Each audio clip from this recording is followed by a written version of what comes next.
Now, I know a lot of you peers will say pull-through sharpeners are not a real sharpener, but at the end of the day, we all know a sharp knife is a safe knife. So better to use something that does something to keep your knife sharp than use nothing at all. So pull-through sharpeners, what are they? The principle of it is hold the knife straight, pull it through, and that's going to either realign an edge or strip an edge off your knife. It's basically two rods that cross. It can be made up of carbide or it can be made up of ceramic, depending on how aggressive and abrasive you want it to be. They're already preset angles, usually at about 20-degree angles. So it's not going to make your knife very sharp, but it will make it sharper than it was before. So we have portable versions such as these two here. This is more of a field type sharpener.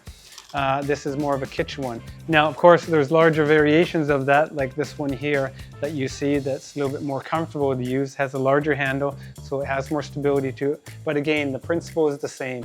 Most will have multi-stages, 2 typically. So again, just like the rest, right? It's not rocket science. Hold the knife vertically straight and just draw it through.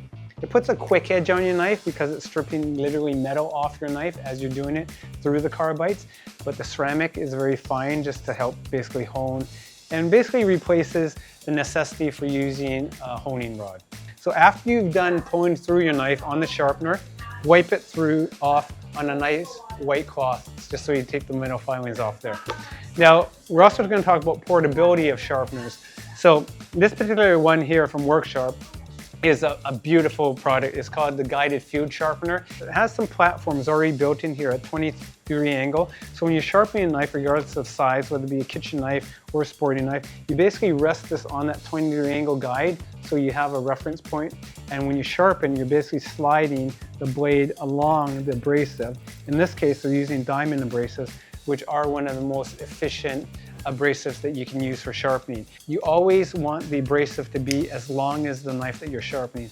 This is designed for smaller sporting knives, whether it be a pocket knife or a fixed blade knife, right? Because you want to utilize that full length of the sharpening abrasive. From very simplistic pull-through sharpeners to the very portable guided field sharpener.